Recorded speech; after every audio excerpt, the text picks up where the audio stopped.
ನಾವು ಕುಮಾರಧಾರ ಪರಿಸರ ಸಂರಕ್ಷಣಾ ಸಮಿತಿಯ ವತಿಯಿಂದ ಕರುಣಾಕರ ಗೋಗಟೆ ಅಧ್ಯಕ್ಷರು, ನಮ್ಮ ಗೋಪಾಲಕೃಷ್ಣರು ಉಪಾಧ್ಯಕ್ಷರು, ಕಿರಣ್ ಗೋಗಟೆ ಕಾರ್ಯದರ್ಶಿಯವರು, ನಮ್ಮ LC ಥಾಮಸ್ ಜೊತೆ ಕಾರ್ಯದರ್ಶಿ ಮತ್ತು ಸದಸ್ಯರಾಗಿ ನಮ್ಮ ಮೋನಪ್ಪಗೌಡರು, ಹೀಗೆ ನಾವಿಲ್ಲಿ ಸೇರಿದ್ದೇವೆ. 2005ರಲ್ಲಿ ಹಂಚಿಕೆಯಾದ ಒಂದು ಕುಕ್ಕೆ ಹೈಡಲ್ ಪವರ್ ಪ್ರಾಜೆಕ್ಟ್, ಇದು ಕುಂತೂರು ಪದವಿನ ಉರುಂಬಿ ಎಂಬಲ್ಲಿ ಕಾರ್ಯಾಚರಣೆ 2010ರಲ್ಲಿ ಇದನ್ನು ಆರಂಭ ಮಾಡಿತು. 2011ರಲ್ಲಿ ಇದಕ್ಕೆ ಏನೆಂದರೆ 12 ಮೆಗಾವಾಟಿನಿಂದ 24 ಮೆಗಾವಾಟಿಗೆ ಸರ್ಕಾರ ಆದೇಶ ಕೊಟ್ಟು ಬಹಳ ಒಂದು ಮುತುವರ್ಜಿಯಲ್ಲಿ ಕುಕ್ಕೆ ಹೈಡಲ್ ಪವರ್ ಪ್ರಾಜೆಕ್ಟ್ನವರು ಕೆಲಸ ಶುರು ಮಾಡಿದ್ರು. ಹೇಗೆಂದರೆ ಅಲ್ಲಿಯ ತೋಟಗಳನ್ನೆಲ್ಲ ಎಲ್ಲ ಅವರು ಸ್ವಾಧೀನಪಡಿಸಿಕೊಂಡು ಅಲ್ಲಿ ನದಿಯಲ್ಲಿ ಕೆಲಸವನ್ನು ಶುರು ಮಾಡಿದ್ರು. ಅದರ ನಂತರ ಅಲ್ಲಿಯ ಒಂದು ಗೇಟ್ ಇತ್ತು, ಅವರು ತಮ್ಮ ಸಿಬ್ಬಂದಿಗಳನ್ನೆಲ್ಲ ಅಲ್ಲಿ ಆರಕ್ಷಕರನ್ನೆಲ್ಲ ಅಲ್ಲಿ ನಿರ್ವಹಣೆ ಮಾಡಿ ಅಲ್ಲಿ ಗೇಟನ್ನು ಅಳವಡಿಸಿ ಅಲ್ಲಿ ಸಾರ್ವಜನಿಕ ರಸ್ತೆಯನ್ನು ಕೂಡ ಬಂದ್ ಮಾಡಿದ್ದಿದ್ರು. ಇಂತಹ ಸಂದರ್ಭದಲ್ಲಿ ನಾವು ಇಲ್ಲಿಯ ಸಂತ್ರಸ್ತರಾಗುವಂತಹ ಎಲ್ಲ ಮಂದಿ ಅವರಲ್ಲಿ ಕೇಳಿಕೊಂಡಾಗ ಅವರು ಹೇಳಿದ್ದೇನೆಂದ್ರೆ, ಅದಿಲ್ಲ, ನಾವು ಈ ಕೆಲಸವನ್ನು ಆರಂಭ ಮಾಡಿದ್ದೇವೆ, ನಮಗೆ ಎಲ್ಲ ಪರ್ಮಿಷನ್ಗಳೆಲ್ಲ ಸಿಕ್ಕಿದೆ ಅಂತ. ಅವರು ಈ ಎಲ್ಲ ಇಲಾಖೆಯವರಿಗೆ ಹೆಚ್ಚಿನ ನಮ್ಮ ಆರಕ್ಷಕ ಠಾಣೆ ಇರ್ಬೋದು ಅಥವಾ ನಮ್ಮ ತಾಲೂಕು ಕಂದಾಯ ಇಲಾಖೆ, ಇದಕ್ಕೆಲ್ಲ ಅವರು ಹೇಳಿದ್ದೇನೆಂದ್ರೆ ನಮಗೆ ಇದೇ ಸಿಕ್ಕಿದೆ, ಅನುಮತಿಯೇ ಸಿಕ್ಕಿದೆ ಅಂತ. ಆದರೆ ನಿಜವಾಗಿ ಅವರಿಗೆ ಅನುಮತಿ ಸಿಕ್ಕಿದ್ದು ಹಂಚಿಕೆ ಮಾತ್ರ. ಅವರಿಗೆ ಮುಂದಿನ ಕಾರ್ಯಾಚರಣೆ ಮಾಡಲಿಕ್ಕೆ ಅನುಮತಿಗಳು ಬೇರೆ ಬೇರೆ ಇಲಾಖೆಯಿಂದ ಒಂದು 25 ಇಲಾಖೆಯಿಂದ ಸಿಗಬೇಕಾಗಿತ್ತು. ಅಂಥದ್ರಲ್ಲಿ ಅವರು ಹೆಚ್ಚಿನ ಇಲಾಖೆಗಳ ಅನುಮತಿಯನ್ನು ಪಡೆದುಕೊಂಡಿದ್ರು. ಆದರೆ ಒಂದು ಏನಂದ್ರೆ, ಹೋರಾಟಗಾರರು ಇಲ್ಲಿಯ ಏನು ರೈತಾಪಿ ಜನ ಇದ್ದಾರೆ ಅವರ ಅನುಮತಿ ಅವರಿಗೆ ಸಿಗಲೇಬೇಕು. ಈ ಅನುಮತಿ ಸಿಗಬೇಕಿದ್ರೆ ನಮಗೆ ಅನಂತ ಹೆಗಡೆ ಆಶೀಸರ ಅಂತ ಉತ್ತರ ಕನ್ನಡದ ಪ್ರಖ್ಯಾತ ಪರಿಸರ ಹೋರಾಟಗಾರ, ಇಂತಹ ಯೋಜನೆಗಳ ವಿರುದ್ಧ ಅವರು ಬಹಳಷ್ಟು ಕೆಲಸ ಮಾಡಿದಂತಹ ಅನಂತ ಹೆಗಡೆ ಆಶೀಸರು ನಮಗೆ ಏನು ಹೇಳಿದ್ರು ಅಂದ್ರೆ, ಪ್ರತಿಯೊಂದು ಗ್ರಾಮ ಪಂಚಾಯತ್ ಕೂಡ ಇದಕ್ಕೆ ನಿರಾಕ್ಷೇಪಣಾ ಪತ್ರವನ್ನು ಕೊಡಬೇಕು, ಅದನ್ನು ನೀವು ಕೊಡದ ಹಾಗೆ ನೀವು ಮುತುವರ್ಜಿ ತಗೊಳ್ಬೇಕು ಅಂತ. ಹಾಗೆ ಈ ಒಂದು ಯೋಜನೆಗೆ ಕುಂತೂರು ಪೆರಾಬೆಯಲ್ಲಿ ಆ ಯೋಜನೆಯ ಒಂದು ಜಾಗ ಇದ್ರೂ ಕೂಡ ಅದು ದೋಳಪಾಡಿ ಮತ್ತು ಕುಂತೂರು ಪೆರಾಬೆ ಈ 2 ಗ್ರಾಮ ಪಂಚಾಯತಿಗೆ ಸಂಬಂಧಪಟ್ಟದಿತ್ತು. ಆದರೆ ಕುಂತೂರು ಪೆರಾಬೆ ಅವರು ಅವರಿಗೆ ಅನುಮತಿ ಆ ನಿರಾಕ್ಷೇಪಣಾ ಪತ್ರವನ್ನು ಕೊಟ್ಟಿದ್ರು. ಆದರೆ ನಮಗೆ ಅವರು ಹೇಳಿದ ಮಾತೇನೆಂದ್ರೆ, ನಿಮ್ಮ ಕುಟ್ರಪಾಡಿ ಆಗಲಿ, ಕಡಬ ಮತ್ತೆ ಆಚೆ ಕಾಣಿಯೂರು, ಎಡಮಂಗಲ ಈ ಎಲ್ಲ ಗ್ರಾಮ ಪಂಚಾಯತಿಗಳಿಗೆ ಸಂಬಂಧಪಟ್ಟ ರೈತಾಪಿ ಜನರು ಇದರಿಂದಾಗಿ ಸಂತ್ರಸ್ತರಾಗ್ತಾರೆ ಅಂತ ಆದರೆ ಪ್ರತಿಯೊಂದು ಗ್ರಾಮ ಪಂಚಾಯತಿನಿಂದ ಕೂಡ ಅವರಿಗೆ ನಿರಾಕ್ಷೇಪಣಾ ಪತ್ರ ಹೋಗಲೇಬೇಕು. ಅದರ ಇದು ಇಲ್ಲದೆ ಅವರು ಈ ಒಂದು ಅನುಮತಿಯನ್ನು ಕೊಡ್ಲಿಕ್ಕೆ ಆಗುದಿಲ್ಲ ಅಂತ ಒಂದು. ಎರಡನೇದ್ದು ಅರಣ್ಯ ಇಲಾಖೆ. ಈ ಅರಣ್ಯ ಇಲಾಖೆಯವರು ಕೂಡ ನಮ್ಗೆ ಗೊತ್ತಿಲ್ಲ, ನಾವು ಹೋರಾಟ ಮಾಡಿದ್ರಿಂದಾಗಿ ಅವರು ಕೊಡದೇ ಇದ್ದದ್ದು ಅಂತೂ ಅರಣ್ಯ ಇಲಾಖೆಯ ಅನುಮತಿ ಕೂಡ ಅವರಿಗೆ ಸಿಗ್ಲಿಕ್ಕೆ ಬಹಳಷ್ಟು ಕಷ್ಟ ಇತ್ತು. ಅದನ್ನು ಅವರು ಅಖೇರಿವರೆಗೂ ಕೊಟ್ಟಿರಲಿಲ್ಲ. ಹೀಗಿರುವಾಗ ಈ ಒಂದು ಗೇಟನ್ನು ಅಳವಡಿಸಿದ್ದನ್ನು ನಾವು ಇಲ್ಲಿ ತಹಶೀಲ್ದಾರರಲ್ಲಿ ತುಂಬಾ ಸಲ ಹೇಳಿಯೂ ಅವರು ಅಂತಿಮವಾಗಿ ಅವರು ನಮ್ಮ ಒಬ್ಬ ಸರ್ವೇಯರನ್ನು ಕಳಿಸಿ ಆ ಸರ್ವೇಯರ್ ರುಕ್ಮಾಂಗದ ಹೇಳುವವರು ಅಲ್ಲಿಯ ಒಂದು ವಸ್ತುಸ್ಥಿತಿಯನ್ನು ಅರಿತು ಆ ಗೇಟನ್ನು ತೆರವು ಮಾಡಿಸಿದರು. ಆದರೆ ಆ ತೆರವು ಮಾಡಿದ ಗೇಟನ್ನು ನಾವು ಒಂದು ವಿಜಯೋತ್ಸವವನ್ನು ಆಚರಣೆ ಮಾಡಿದ ಕೂಡಲೇ ನಮ್ಮ ಕಂಪನಿಯವರು ನಮ್ಮ ಮೇಲೆ ಕೇಸ್ ಹಾಕಿದರು. ಅದು ನಾವೇ ತೆಗೆದದ್ದು, ನಾವು ಅದನ್ನು ಒಡೆದು ಹಾಕಿದ್ದೇವೆ ಅಂತ. ಆ ಒಂದು ಕೇಸು ಕೂಡ ನಮ್ಮ ಮೇಲೆ ಇತ್ತು. ಅದರ ಬಗ್ಗೆ ಇಲ್ಲಿ ನಾವು ಕೋರ್ಟಿನಲ್ಲಿ ಆದ ಕೇಸಲ್ಲಿ ನಾವು ಜಾಮೀನು ಪಡ್ಕೊಂಡು ಬಂದ ನಂತರ ಇಲ್ಲಿ ಒಂದು 1000ದಷ್ಟು ಜನ ಸೇರಿ ನಮ್ಮ ಪೊಲೀಸ್ ಸ್ಟೇಷನ್ನ ಎದುರುಗಡೆ ನಾವು ದೊಡ್ಡ ಒಂದು ರ್ಯಾಲಿಯನ್ನು ಮಾಡಿ ನಮಗೆ ಇದು ಏನು ಅದೊಂದು ಅಲ್ಲ ಯಾವುದೋ ಒಂದು ಅವರ ಇದರಲ್ಲಿ ಪೊಲೀಸ್ ತಕ್ಷೀರಲ್ಲಿ ಒಂದು ಬಿ ರಿಪೋರ್ಟ್ ಅಂತ ಹಾಕ್ಲಿಕ್ಕಿದೆ. ಆ ಬಿ ರಿಪೋರ್ಟ್ ಸಿಗಬೇಕು ಅಂತ ಹೇಳುವುದರಲ್ಲಿ ನಾವು ಬಹಳಷ್ಟು ಇಲ್ಲಿ ಶ್ರಮಪಟ್ಟು ಅದು ನಾವು ಅದರಲ್ಲಿ ಯಶಸ್ವಿಯಾಗಿದ್ದೆವು. ಆಮೇಲೆ ಕೂಡ ಒಂದು ಸಲ ಇಲ್ಲಿ ಚುನಾವಣೆಯ ಕಾವು ಇರುವಾಗ ತಹಶೀಲ್ದಾರರು ಮತ್ತೆ ಯಾವುದೇ ಒಂದು ಸರ್ಕಾರಿ ಅಧಿಕಾರಿಗಳು ಕೂಡ ಅಲ್ಲಿ ಹೋಗ್ಲಿಕ್ಕೆ ಅಸಾಧ್ಯ. ಅಂದ್ರೆ ಅವರವರ ತುರ್ತು ಕೆಲಸ ಇರುವಾಗ ಅವರು ನದಿಯಲ್ಲಿ ಇಳಿದು ಹಿಟಾಚಿ ಮೂಲಕ ಕೆಲಸವನ್ನು ಆರಂಭ ಮಾಡಿದ್ದು. ಆಗ ನಾವು ಅದನ್ನು ತಡೆ ಹಿಡಿದು ಇಲ್ಲಿಂದ ತಹಶೀಲ್ದಾರರವರು ಸಿಗದೇ ಇರುವಾಗ ಉಪ ತಹಶೀಲ್ದಾರರವರ ನೇತೃತ್ವದಲ್ಲಿ ಅದನ್ನು ಹೋಗಿ ತಡೆ ಹಿಡಿದು ಆಮೇಲೆ ಈ ವಿಷಯದಲ್ಲಿ ASP ಅವರು ಕೂಡ ಇಲ್ಲಿ ಬಂದಿದ್ರು. ಏನು ವಿಷಯ ಇದು ಅಂತ ರಿಷ್ ಅಂತ ಹೇಳುವ ಒಬ್ರು IPS ಗ್ರೇಡ್ನ ASP ಅವರು ಬಂದು ಅವರು ಕೂಡ ಇಲ್ಲಿ ತನಿಖೆಯನ್ನು ಮಾಡಿ ಎಲ್ಲ ನಾವು ಮಾಡಿದ ಪ್ರತಿಯೊಂದು ಒಂದು ಈ ಆಂದೋಲನ ಇರಲಿ ಅದು ಯಾವುದೇ ಒಂದು ನಿಯಮವನ್ನು ನಾವು ಮೀರಿ ಅಹಿಂಸಾತ್ಮಕವಾಗಿ ನಾವು ಮಾಡಿದೆವು.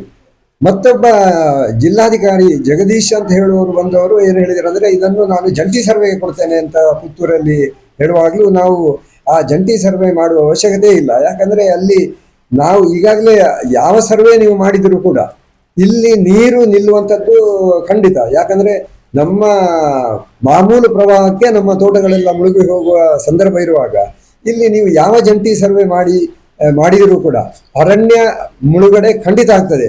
ಅಂತಹ ಸಸ್ಯ ಪ್ರಭೇದಗಳಿರುವ ಅರಣ್ಯ ಪ್ರದೇಶ ಅದು. ಯಾಕಂದರೆ ನಮ್ಮಲ್ಲಿ ಇಬ್ಬರು ಸಸ್ಯ ಶಾಸ್ತ್ರಜ್ಞರು ಇದ್ದಾರೆ. ಒಬ್ಬರು ಸೂರ್ಯಪ್ರಕಾಶ್ ಶೆಣೈ ಅಂತ, ಇತ್ತೀಚೆಗೆ ಅವರು ದಿವಂಗತರಾಗಿದ್ದಾರೆ. ಆ ಸೂರ್ಯಪ್ರಕಾಶ್ ಶೆಣೈ ಅವರು ಒಬ್ರು, ಮತ್ತೊಬ್ರು ಡಾಕ್ಟರ್ ರಾಜೇಶ್. ಈ ಇಬ್ಬರೂ ಕೂಡ ಸಸ್ಯ ಶಾಸ್ತ್ರಜ್ಞರು ಹೇಳಿದ್ದೇನೆಂದ್ರೆ ಅಪರೂಪದ ಸಸ್ಯ ಸಂಕುಲ ಅಲ್ಲಿದೆ, ಮತ್ತೆ ಅಪರೂಪ ಮತ್ಸ್ಯ ಸಂಕುಲ ಆ ಒಂದು ನದಿಯಲ್ಲಿದೆ. ಆದ್ದರಿಂದ ಇಲ್ಲಿ ಯಾವುದೇ ಒಂದು ಯೋಜನೆಯನ್ನು ಮಾಡಿದರೆ ಬಹಳ ಇದು ಏನು ಸೂಕ್ಷ್ಮವಾದ ಪರಿಸರ ಹಾಳಾಗ್ತದೆ ಅಂತ. ಆದ್ದರಿಂದ ಈ ಎಲ್ಲ ಕಾರಣಗಳನ್ನು ಇಟ್ಟುಕೊಂಡು ಅನಂತ ಹೆಗಡೆ, ಆಶೀಸರ ಮತ್ತು TV ರಾಮಚಂದ್ರ ಅವರು ಭಾರತೀಯ ವಿಜ್ಞಾನ ಸಂಸ್ಥೆಯ ಪ್ರಸಿದ್ಧ ವಿಜ್ಞಾನಿ. ಅವರು ಕೂಡ ಇಲ್ಲಿಯ ಒಂದು ಉರುಂಬಿಯ ಸಂಪೂರ್ಣ ಅಧ್ಯಯನವನ್ನು ಮಾಡಿ ಈ ಒಂದು ಪ್ರದೇಶದಲ್ಲಿ ನೀವು ಮಾಡಿದ ಒಂದು ಯೋಜನೆಯಿಂದಾಗಿ ಆಗುವ ಉತ್ಪಾದನೆ ಏನಿದೆ ಅದಕ್ಕಿಂತ ದೊಡ್ಡ ನಷ್ಟ ಈ ಪರಿಸರದಿಂದಾಗುವ ನಷ್ಟದಿಂದಾಗಿ ಆಗ್ತದೆ. ಈ ಪರಿಸರಕ್ಕಾಗುವ ಹಾನಿಯಿಂದ ಅದಕ್ಕಿಂತ ದೊಡ್ಡ ನಷ್ಟ ಆಗ್ತದೆ ಹೇಳುವ ಒಂದು ವರದಿಯನ್ನೇ ಅವರು ತಯಾರು ಮಾಡಿದ್ದಿದ್ರು. ಹೀಗೆ ಎಲ್ಲ ವಿಧದಲ್ಲಿ ನಾವು ಮಾಡಿದ ಹೋರಾಟದ ಫಲವಾಗಿ ಇತ್ತೀಚೆಗೆ ನಮಗೆ ಬಹಳಷ್ಟು ವರ್ಷಗಳಿಂದ ನಮ್ಮ ಕ್ರೆಡೆಲ್ ಹೇಳುವ ಒಂದು ಯಾವ ಒಂದು ಇಂಧನದ ಒಂದು ಇಲಾಖೆ ಅದು. ಅಂದರೆ ಅದರಲ್ಲಿ ಅಸಂವೈಧಾನಿಕವಾಗಿ ಅಂದರೆ ಇತ್ತೀಚೆಗಿನ ಮಾರ್ಪಾಡುಗಳಿಂದಾಗಿ ಆಗುವ ಇಂಧನದ ಮೂಲಗಳನ್ನೆಲ್ಲ ಶೋಧಿಸುವ ಒಂದು ಸಂಸ್ಥೆ. ಆ ಸಂಸ್ಥೆಯವರು ನಮ್ಮಲ್ಲಿ ಒಂದು 2-3 ವರ್ಷದ ಹಿಂದೆ ಹೇಳಿದ್ದು ಏನಂದ್ರೆ ಈ ಒಂದು ಯೋಜನೆ ರದ್ದಾಗ್ತದೆ. ಯಾಕಂದ್ರೆ ನಿಮ್ಮ ನೇತ್ರಾವತಿ ನದಿಗುಂಟದಲ್ಲಿ ಬಂದ ಎಲ್ಲಾ ಯೋಜನೆಗಳು ಕೂಡ ರದ್ದಾಗಿವೆ, ನಿಮ್ಮದು ಕೂಡ ರದ್ದಾಗ್ತದೆ. ಯಾಕೆ ರದ್ದಾಗ್ತದೆ ನಾವು ಹೇಳ್ತೇವೆ ಅಂದ್ರೆ 2018ರವರೆಗೆ ಅವರಿಗೆ ಒಂದು ಅನುಮತಿ ಮತ್ತು ಅವರು ಒಂದು ಹಣ ಕಟ್ಟಿದ ಅವರಲ್ಲಿ ಇದಿತ್ತು. ಆದರೆ 2018ರ ನಂತರ ಅವರು ಹಣವನ್ನೇ ಕಟ್ಟಲಿಲ್ಲ. ಈಗ ಅವರು ಅವರ ಅನುಮತಿಯನ್ನು ನವೀಕರಿಸಬೇಕಾದ್ರೆ ಕೆಲವಾರು ಕೋಟಿ ಹಣವನ್ನು ಕಟ್ಟಬೇಕಾಗ್ತದೆ. ಅದನ್ನು ಅವರು ಕಟ್ಟುವ ಸಂದರ್ಭ ಇಲ್ಲ. ನಾವು ಅವರಿಗೆ ಪದೇ ಪದೇ ಪತ್ರವನ್ನು ಬರೆದಾಗಲೂ ಅವರು ಸ್ಪಂದಿಸ್ತಾನೇ ಇಲ್ಲ. ಇನ್ನು ನಾವು ಅವರಿಗೆ ಒಂದು ಪತ್ರವನ್ನು ಕಳಿಸ್ತೇವೆ, ಆ ಪತ್ರದಲ್ಲಿ ಅವರು ಸ್ಪಂದಿಸಿದ್ರೆ ನಾವು ಏಕಮುಖೇನ ನಮ್ಮ ಸರ್ಕಾರಕ್ಕೆ ನಾವು ಒಂದು ನಿಮ್ಮ ಇದನ್ನು ಯಾವುದು ಈ ಒಂದು ಯೋಜನೆ ಇತ್ತು. ಆದರೆ 2018ರ ನಂತರ ಅವರು ಹಣವನ್ನೇ ಕಟ್ಟಲಿಲ್ಲ. ಈಗ ಅವರು ಅವರ ಅನುಮತಿಯನ್ನು ನವೀಕರಿಸಬೇಕಾದ್ರೆ ಕೆಲವಾರು ಕೋಟಿ ಹಣವನ್ನು ಕಟ್ಟಬೇಕಾಗ್ತದೆ. ಅದನ್ನು ಅವರು ಕಟ್ಟುವ ಸಂದರ್ಭ ಇಲ್ಲ. ನಾವು ಅವರಿಗೆ ಪದೇ ಪದೇ ಪತ್ರವನ್ನು ಬರೆದಾಗಲೂ ಅವರು ಸ್ಪಂದಿಸ್ತಾನೇ ಇಲ್ಲ. ಇನ್ನು ನಾವು ಅವರಿಗೆ ಒಂದು ಪತ್ರವನ್ನು ಕಳಿಸ್ತೇವೆ, ಆ ಪತ್ರದಲ್ಲಿ ಅವರು ಸ್ಪಂದಿಸಿದ್ರೆ ನಾವು ಏಕಮುಖೇನ ನಮ್ಮ ಸರ್ಕಾರಕ್ಕೆ ನಾವು ಒಂದು ನಿಮ್ಮ ಇದನ್ನು ಯಾವುದು ಈ ಒಂದು ಯೋಜನೆಯನ್ನು ರದ್ದು ಮಾಡಬೇಕು ಹೇಳುವ ಒಂದು ಮಾಹಿತಿಯನ್ನು ನಾವು ಒದಗಿಸ್ತೇವೆ ಸರ್ಕಾರಕ್ಕೆ. ಆಮೇಲೆ ಸರ್ಕಾರದವರು ಅದನ್ನು ಏನಂತ ತೀರ್ಮಾನ ಮಾಡ್ತಾರೆ. ಅಂತೂ ನಾವು ನಿಮ್ಮ ಪರವಾಗಿ ಅದನ್ನು ಕೊಡುವವರಿದ್ದೇವೆ ಅಂತ ಹೇಳಿದ್ದಾರೆ. ಆದರೆ ಅದರ ನಂತರ ನಾವು ಕೇಳಿರಲಿಲ್ಲ. ಈ ವರ್ಷ ಇತ್ತೀಚೆಗೆ ನಾವು ಹೋಗಿ ಆ ಇಂಧನ ಇಲಾಖೆಯಲ್ಲಿ ಕೇಳುವಾಗ ಅವರು ಹೇಳಿದರು 2026 ಜನವರಿಯಲ್ಲಿ ನಿಮಗೆ ನಾವು ಕಳಿಸಿದ ಒಂದು ಸರ್ಕಾರಕ್ಕೆ ಕಳಿಸಿದ ಒಂದು ಪತ್ರದ ಮೇಲೆ ಅವರು ಭರವಸೆಯನ್ನಿಟ್ಟು ಅದನ್ನು ರದ್ದು ಅಂತ ಘೋಷಿಸಿದ್ದಾರೆ. ಯಾಕಂದ್ರೆ ಯಾವುದೇ ಒಂದು ಸ್ಪಂದನೆ ನಮ್ಮ ಕಂಪನಿಯವರಿಂದ ಸಿಗದ ಕಾರಣ ಅದನ್ನು ರದ್ದು ಅಂತ ಘೋಷಿಸಿದ್ದಾರೆ. ಆ ರದ್ದು ಆದ ಪತ್ರವನ್ನು ನಿಮಗೆ ನಾವು ನೀಡ್ತಾ ಇದ್ದೇವೆ ಅಂತ ನಮಗೆ ಆ ಪತ್ರವನ್ನು ಕೂಡ ಅವರು ಕೊಟ್ಟಿದ್ದಾರೆ. ಆದ್ರಿಂದ ಇದು ನಮಗೆ ಬಹಳಷ್ಟು ಖುಷಿ ತಂದ ವಿಚಾರ. ಯಾಕಂದ್ರೆ ನಾವು ಒಂದು ನಮ್ಮೊಂದಿಗೆ ಸೇರಿದ ಹೋರಾಟಗಾರರು ಒಂದು 500 ಇರ್ಬೋದು. ಆದರೆ ನಾವು ಭಾವಿಸುವುದು ಇದಕ್ಕಿಂತಲೂ ಹೆಚ್ಚು ಪ್ರತ್ಯಕ್ಷವಾಗಿ ಮತ್ತೆ ಪರೋಕ್ಷವಾಗಿ ಇದರಿಂದ ಒಂದು ಸಹಸ್ರಾರು ಜನರಿಗೆ ತೊಂದರೆ ಬರ್ಬೋದಿತ್ತು. ಅದನ್ನೆಲ್ಲರೂ ಈ ಹೋರಾಟದಲ್ಲಿ ಭಾಗವಹಿಸಲಿಲ್ಲ. ಆದರೆ ಹೋರಾಟದಲ್ಲಿ ಭಾಗವಹಿಸಿದ್ದು ಮತ್ತು ನಾವು ಪ್ರತಿ ವರ್ಷ ನಮ್ಮ ಹಿಂದಿನ ಸ್ವಾಮಿಗಳು ವಿದ್ಯಾಭೂಷಣರು ಆವತ್ತು 1995ರಲ್ಲಿ ಆ ಪ್ರದೇಶಕ್ಕೆ ಬಂದಿರುವಾಗ ಹೇಳಿದ್ದ ಮಾತು ಏನಂದ್ರೆ, ನೀವು ಇಲ್ಲಿ ಸತ್ಯನಾರಾಯಣ ಪೂಜೆಯನ್ನು ಮಾಡಿ, ಇಲ್ಲಿ ಯಾವುದೇ ಯೋಜನೆ ಆಗುವುದಿಲ್ಲ ಅಂತ. ಅದನ್ನು ನಾವು ಈ 2012ರಲ್ಲಿ ಯಾವಾಗ ನಮ್ಮ ಗೇಟು ಅಳವಡಿಕೆಯನ್ನು ನಾವು ತೆರವು ಮಾಡಿದ ಸಂದರ್ಭದಲ್ಲಿ ಅದನ್ನು ನಮ್ಮ ಮೋನಪ್ಪಗೌಡರು ಜ್ಞಾಪಿಸಿದರು, ನಾವು ಸತ್ಯನಾರಾಯಣ ಪೂಜೆಯನ್ನು ಮಾಡಬೇಕು ಅಂತ. ಅದರ ನಂತರ ನಾವು ಸತ್ಯನಾರಾಯಣ ಪೂಜೆಯನ್ನು ಪ್ರತಿ ವರ್ಷವೂ ಮಾಡ್ತಾ ಇದ್ದೇವೆ. ಈ ವರ್ಷ ಕೂಡ ನಾಡ್ದು 2026 ಏಪ್ರಿಲ್ 6ರ ತಾರೀಕು ಸತ್ಯನಾರಾಯಣ ಪೂಜೆಯನ್ನು ಮಾಡ್ತಾ ಒಂದು ಬೃಹತ್ ಸಭೆಯನ್ನು ಮಾಡುವವರಿದ್ದೇವೆ.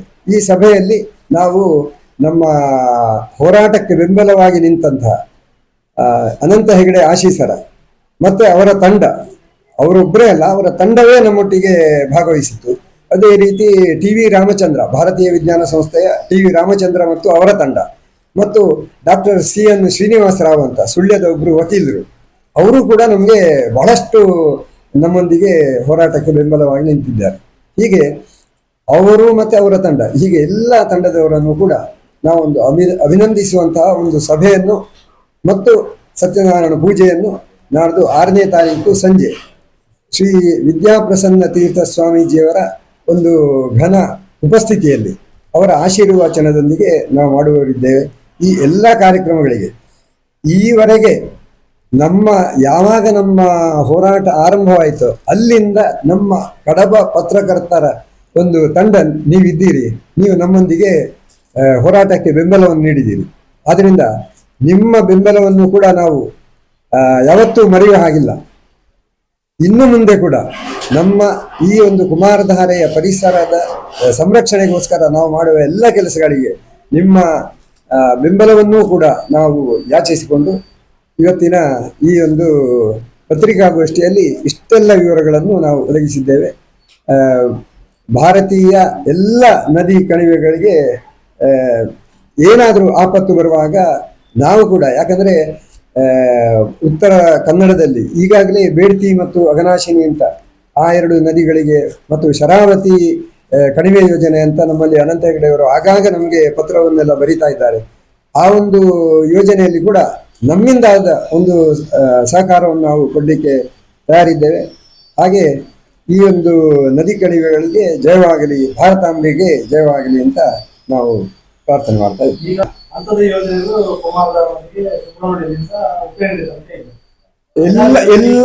ಎಲ್ಲವೂ ರದ್ದಾಗಿದೆ. ಯಾವ ಯೋಜನೆ, ಯಾಕಂದ್ರೆ ಈ ಒಂದು ನಮ್ಮ ರದ್ದಾದ ಯೋಜನೆಯಲ್ಲಿ ನಮ್ಮ ಜೊತೆ ಕೊಟ್ಟದ್ದು ಕುಕ್ಕಿಯವರು ಮಾಡುವಂತ 2 ಪ್ರಾಜೆಕ್ಟ್ ಕೊಟ್ಟಿದ್ದಾರೆ ನಮಗೆ. ಇಲ್ಲಿ ಕೋಡಿಂಬಳದಲ್ಲಿ ಮತ್ತೆ ಇಲ್ಲಿ ಎಡಮಂಗಿಲ ಮತ್ತು ಕೋಡಿಂಬಳದಲ್ಲಿ ಅಲ್ಲಿ ಕೂಡ 2 ಯೋಜನೆ. ಹೌದಲ್ಲ? ಹೌದು.